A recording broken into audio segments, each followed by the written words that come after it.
J'ai envie d'être moi. Courage, être liberté.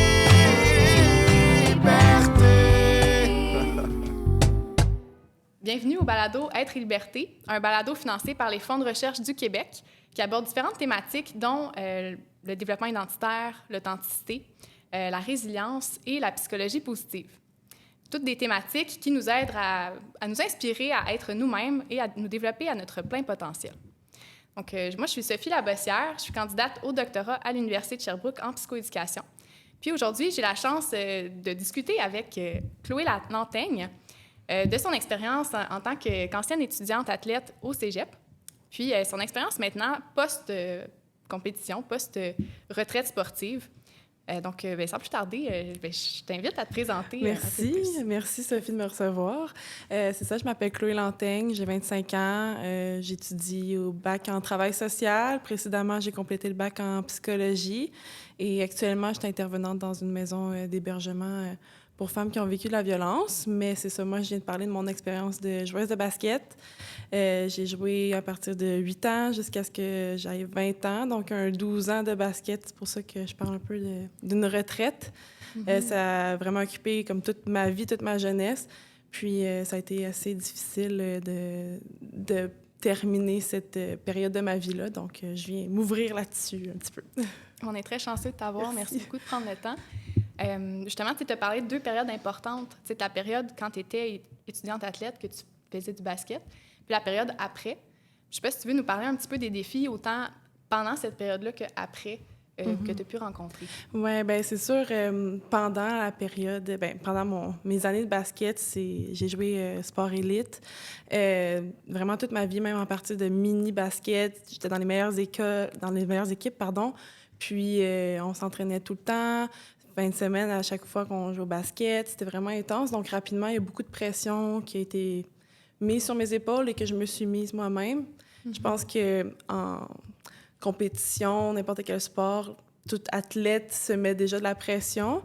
Puis, c'est sûr qu'avec les années, puis on avance, puis on veut gagner des championnats, etc. Donc, il y a beaucoup de pression qui se fait mettre sur nos épaules aussi, de la part d'entraîneurs, même des parents, des spectateurs, etc.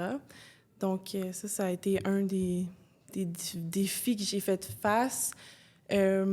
Aussi, vient avec ça des fois de la mauvaise pression. Il y a beaucoup de bon stress, mais j'ai vécu beaucoup d'intimidation, de manipulation. Des fois, moi, j'ai vécu et été témoin de violences verbales envers des joueuses parce que dans mon temps, quand je jouais, se faire crier après, c'était chose commune. Quand tu parles de tout ça, ces comportements-là, est-ce que ça venait de qui, finalement? Bien, beaucoup des entraîneurs, c'est ça, même au primaire, 5e, 6e année, je me faisais crier dessus, puis dans ma tête, c'était chose normale. Même mes parents, je leur ai dit que je venais à ce podcast-ci, puis un peu de la thématique, puis même eux, ils ont réalisé que j'ai vécu des choses qu'un enfant n'aurait pas dû vivre, de se faire crier dessus par des coachs, de se faire insulter. Puis c'était même pas les pires coachs. J'ai vu, en fait, des coachs au secondaire qui insultaient, dénigraient des joueuses. Fait que c'était pas un environnement toujours très facile sur le moral, en plus de la pression qui nous est mise sur les épaules. Donc, c'est vraiment beaucoup de stress à gérer dans notre développement humain. J'étais pas prête à affronter tout ça vraiment, là. C'était très difficile. Je pense que tu nommes bien l'aspect un peu que c'est normalisé dans certains sports aussi, que c'est comme la culture qui est un peu dans ce sens-là. Fait que pour des parents, pour des athlètes qui évoluent là-dedans, c'est dur de dire « Hey, ça, c'est pas correct » ou « On devrait pas accepter ça ». Des fois, c'est dur de voir la limite est où, j'imagine. Oui, bien c'est ça. En plus, souvent, les coachs qui sont les plus difficiles, les plus durs, les plus exigeants, c'est les coachs qui ramènent des bannières puis des médailles à la maison, à l'école. Donc, ils se font pas nécessairement stopper là-dedans. Là. Je sais que dans les années-ci, il y a eu de l'interruption de certains coachs, des arrestations même. Fait qu'il y a des choses qui sont mises en place pour que les joueurs soient plus protégés. Mais c'est ça, j'ai quand même, dans mon parcours, moi, été témoin, puis on ne m'a pas vraiment aidé à ce niveau-là. T'sais, j'ai pas vécu de violence physique, rien. Je sais qu'il y en a qui en ont vécu, mais violence verbale, manipulation, intimidation, malheureusement, j'en ai vécu. Puis c'est juste par après que j'ai réalisé que c'était pas correct, vu que c'était normalisé, comme tu disais, là. Ouais. C'est pas évident quand même. Tu as nommé plusieurs défis dans ton parcours sportif.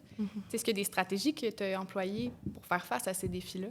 Oui, bien, c'est sûr que j'ai la chance d'avoir une personnalité positive, d'être optimiste. Fait que je regardais tout le temps le point positif de ce qui se passait. Moi, j'aimais jouer au basket, fait que je me forçais, puis je me disais, je suis capable, ça a toujours été comme ça. Fait que je continue à travailler fort. Puis c'est sûr de s'entourer d'individus. J'ai mes coéquipières, j'ai un sport d'équipe. J'ai la chance. Le tennis, des fois, c'est différent parce qu'ils sont individuels.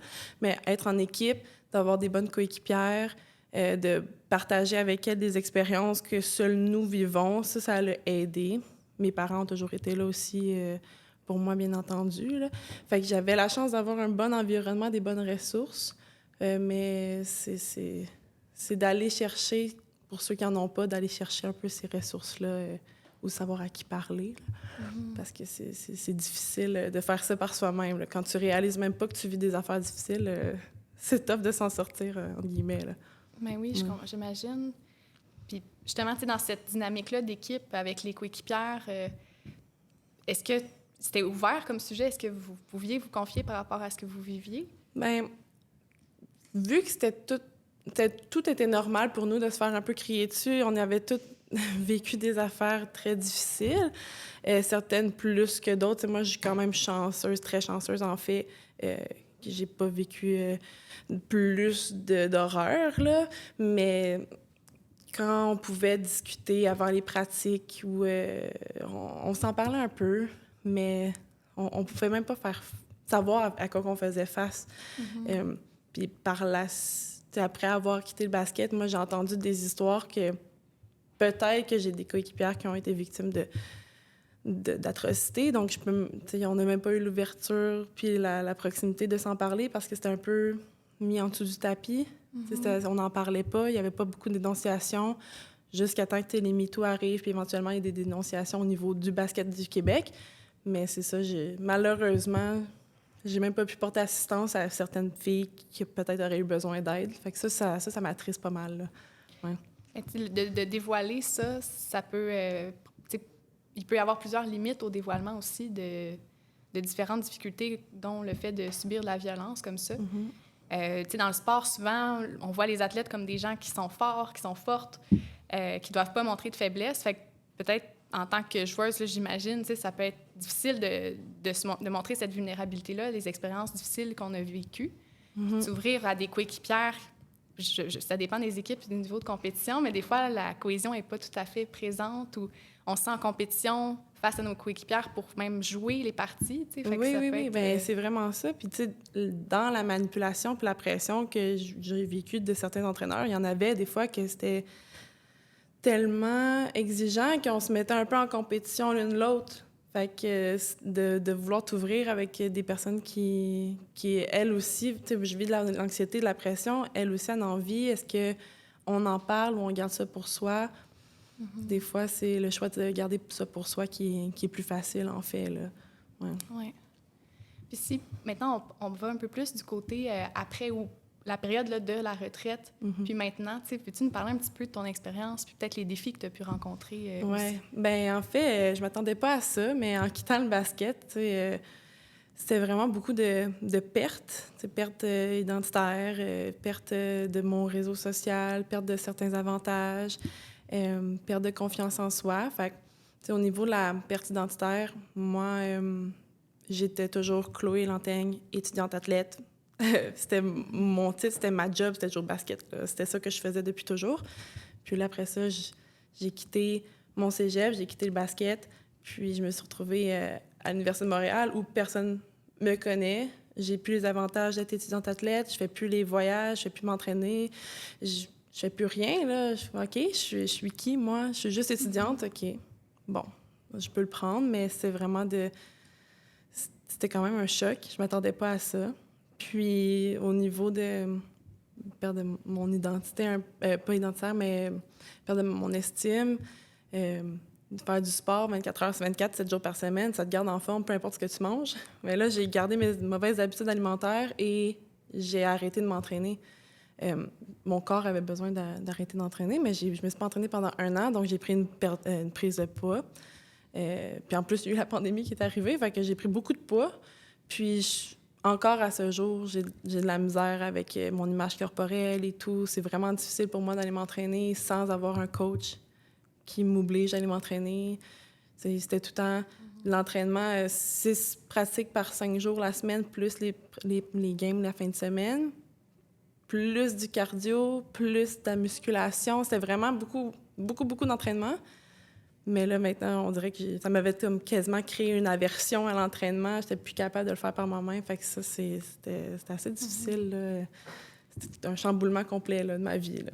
Fait que la motivation à t'entraîner pour le plaisir, à bouger justement pour le plaisir, là, c'est un peu déstabilisé après l'arrêt de ton sport. Oui, c'est ça. En fait, je pense que j'avais perdu le plaisir de m'entraîner. C'était plus par obligation que je m'entraînais. Si je voulais jouer, il fallait que je m'entraîne. Si je voulais même être considérée dans le sport, il fallait que tu sois top shape, en forme. C'est normal aussi, là, c'est ça l'essence du sport, mais on avait tout le temps un coach qui nous assistait, puis qui nous encourageait, puis qui nous obligeait à aller s'entraîner. Mais là, de le faire par soi-même, moi, toute ma vie, je me suis entraînée avec quelqu'un qui me poussait derrière. Fait que c'était assez difficile à zéro, être comme, oui, on s'entraîne. Puis c'est encore difficile à ce jour-là. Puis j'imagine, tu sais, étudiante au cégep, tu as un horaire sûrement très, très, très canné aussi, tu sais, avec les périodes de cours. Bien, heureusement, ça, pour le cégep, je l'ai fait en 3 ans. OK. Parce que justement, vu qu'on était division 1, on n'avait pas le temps de le faire en 2 ans. En tout cas, moi, j'aurais pas été capable d'avoir 9 cours, là. C'était 5-6 cours maximum. Puis avec nos entraînements, parce que vu que c'était tous les jours, il fallait se garder de la place pour s'entraîner, là. C'était ça qui est... En fait, moi, j'allais quasiment pas à l'école, j'allais jouer au basket, là. C'était plus ça, mon mode de vie, là. Oui. Mais c'est quand même un peu un grand changement, tu sais, quand justement ton sport est prévu à ton horaire, puis que tout est pensé comme ça. Puis là, on change d'établissement d'enseignement, l'université maintenant, puis qu'il n'y a plus ces périodes-là claires à l'horaire, tu sais. Ouais. Puis la personne qui est là pour diriger l'entraînement aussi, fait que c'est beaucoup de changements. Bien, ça aussi, puis juste le fait de... Là, j'étais allée au baccalauréat en psycho, qui n'est pas le plus facile.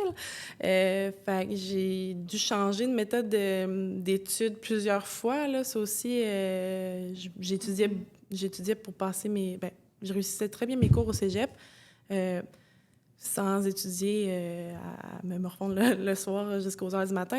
J'étais vraiment basket, puis vu que j'avais peu de temps d'études, je le faisais dès que je pouvais. Fait que mon régime puis mon encadrement de basket faisait en sorte que j'étais assez disciplinée pour l'école.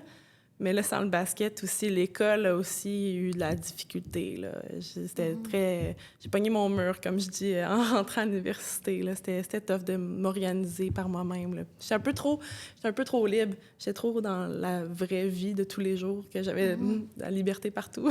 Bien, c'est ça, tu sais, un mode de sport élite, tu sais, je veux pas, il y a des sacrifices qu'on doit faire, tu sais, des choix qu'on se permet pas ou des décisions, tout ça, mais là, tout est possible. Ça doit être un peu comme vers quoi je commence. Tu sais, mon temps libre, j'utilise pour faire quoi, finalement? Oui, bien, ça, c'est le beau côté, un peu.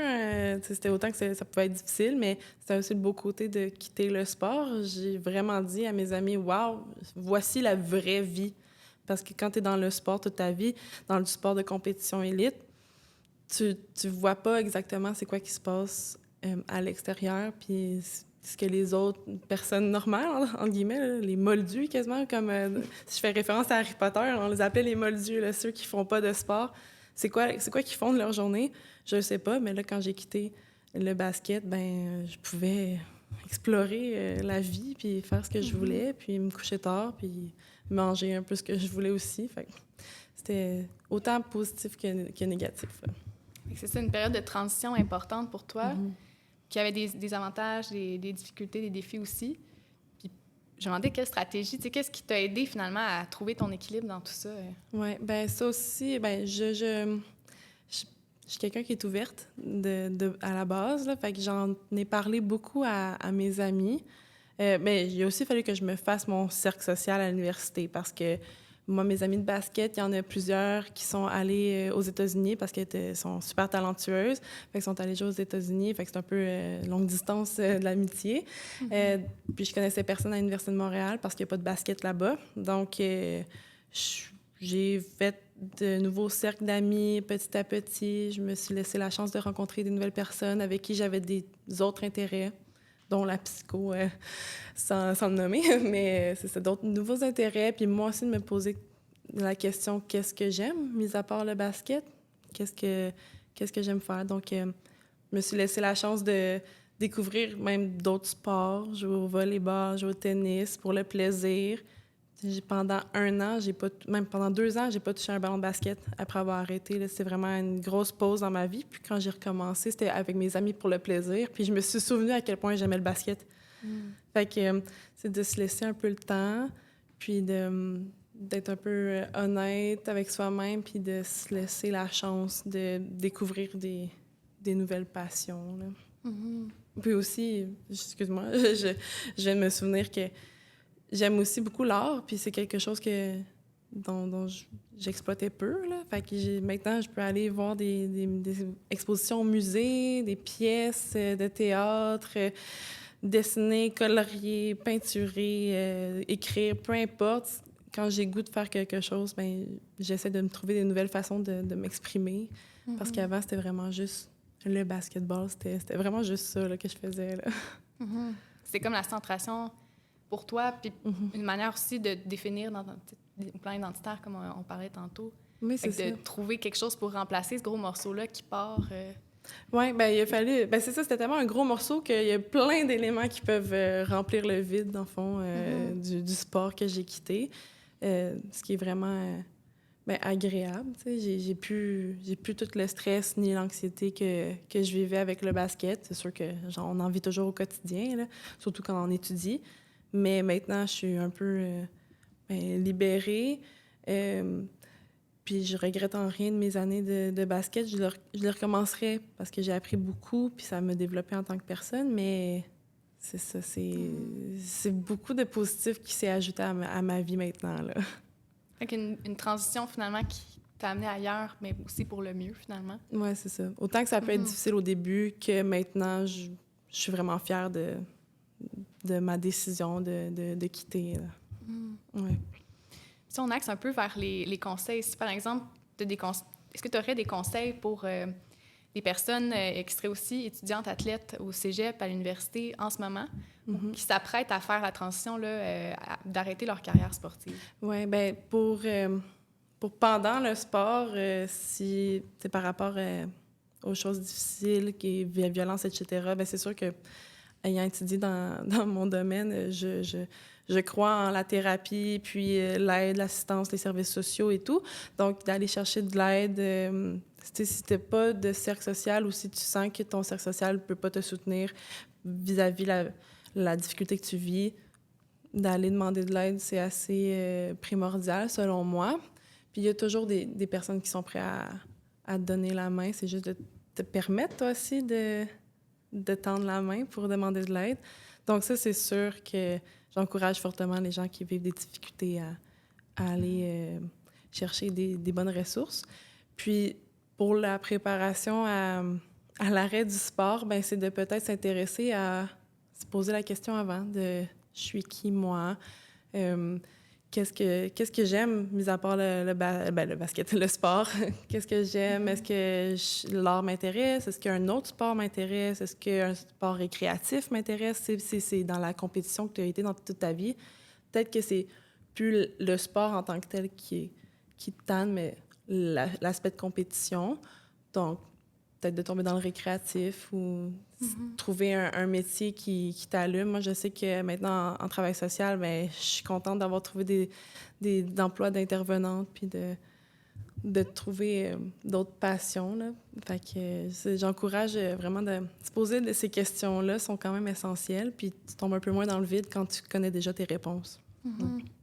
J'imagine aussi, tantôt tu parlais du soutien social puis l'importance pour quelqu'un, tu sais, si, par exemple, plusieurs personnes de notre équipe, comme athlète, fait aussi le bond vers l'arrêt du sport, peut-être de se tenir avec eux, de de se parler, là, d'échanger sur cette Ben oui. réalité-là, puis cette transition-là qui est quand même importante, là, qui est un bon défi, finalement. Là. Ouais, ben, en général, d'être entouré, c'est la meilleure solution pour faire face à n'importe quoi. Donc, d'en parler ouvertement, c'est pas un mauvais choix de quitter le sport, c'est pas un échec, c'est là où tu es rendu à ce moment-là dans ta vie. C'est ce qui est le meilleur pour toi, c'est de s'écouter, puis de vraiment être honnête avec soi, avec nos émotions, avec comment on ressent.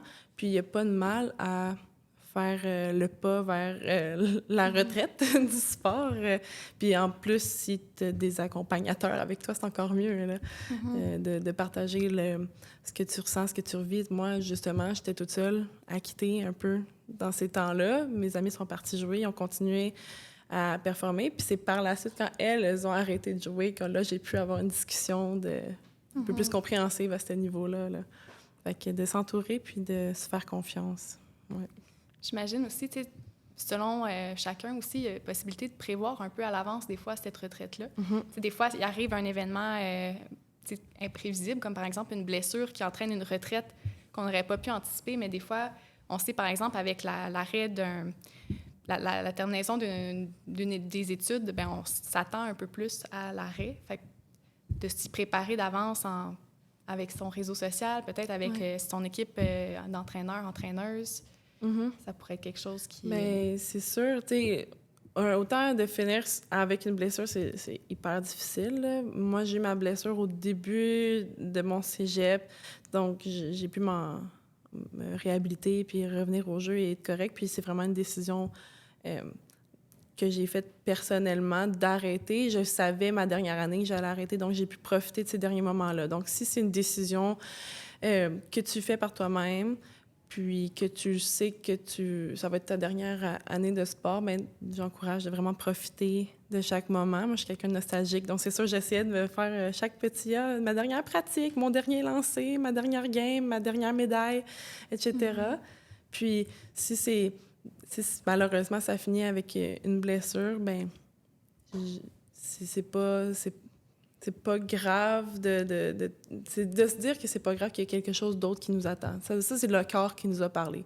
Quand tu te blesses, qui fait en sorte que tu dois mettre fin à ta carrière de sport, ben c'est ton corps qui t'envoie un signal de j'étais au bout de ce que je pouvais faire. Puis là, c'est d'amener ton esprit à être en synchronicité avec ton corps, de te pardonner un peu, puis de pas oublier toutes les années que tu as joué, puis d'être fier de ce que tu as accompli. Puis la vie va t'amener à un autre endroit, tout simplement. Là. Si tu as été capable d'être dans le sport compétitif toute ta vie, ou même juste un an, là, si tu as été capable d'accomplir quelque chose, tu vas être capable d'accomplir quelque chose d'autre, ça, c'est sûr. Là.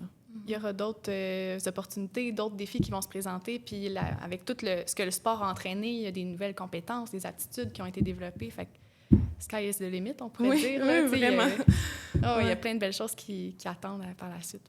Parfait. Donc, c'est ça, j'ai 3 questions à te poser par rapport à l'authenticité, le fait d'être toi-même. Donc, pour toi, qu'est-ce que ça signifie d'être vraiment toi-même?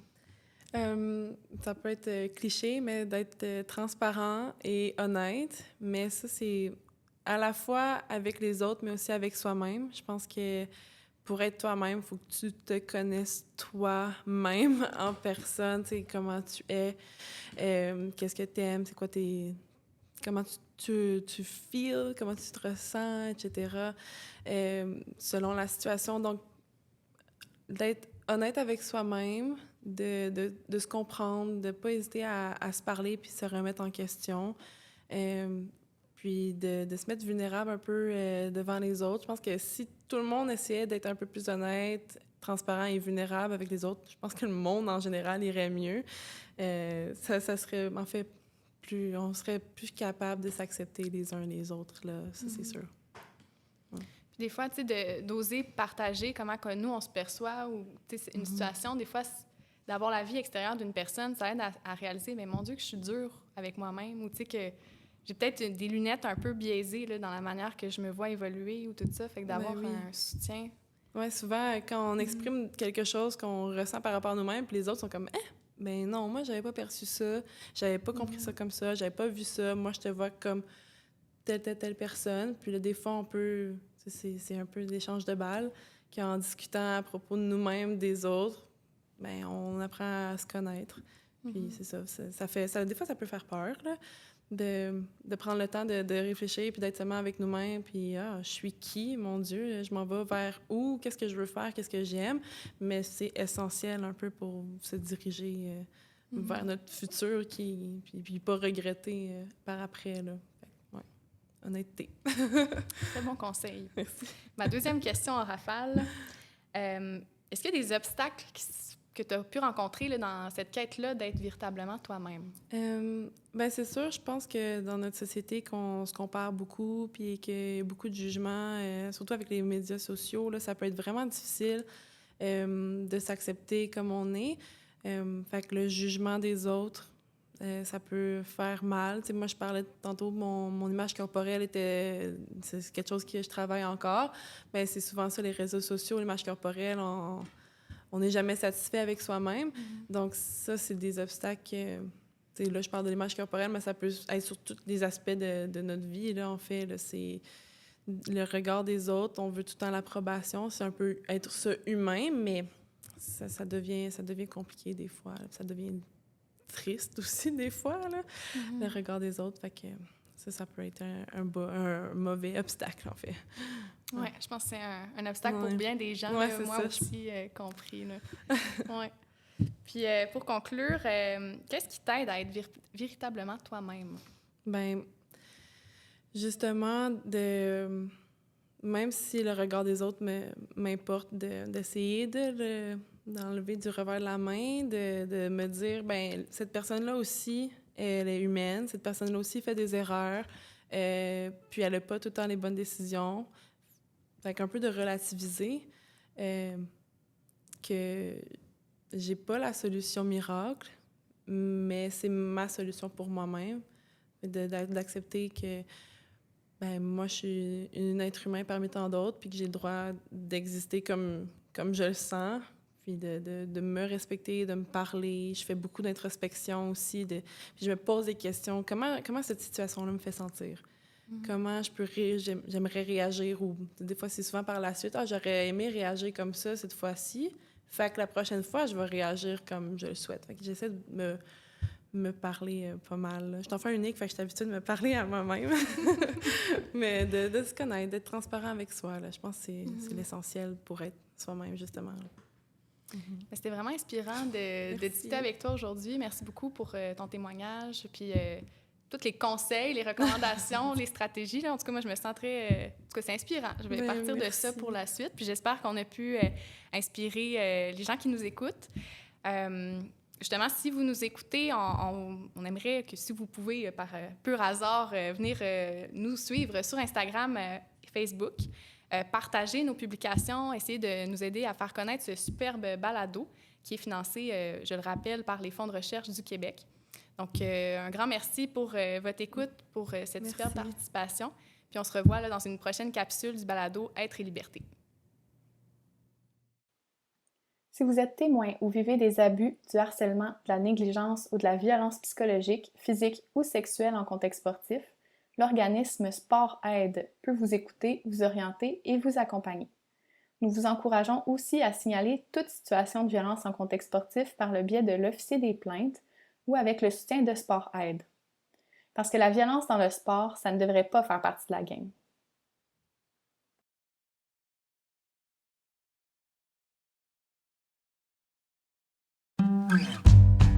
J'ai envie d'être moi.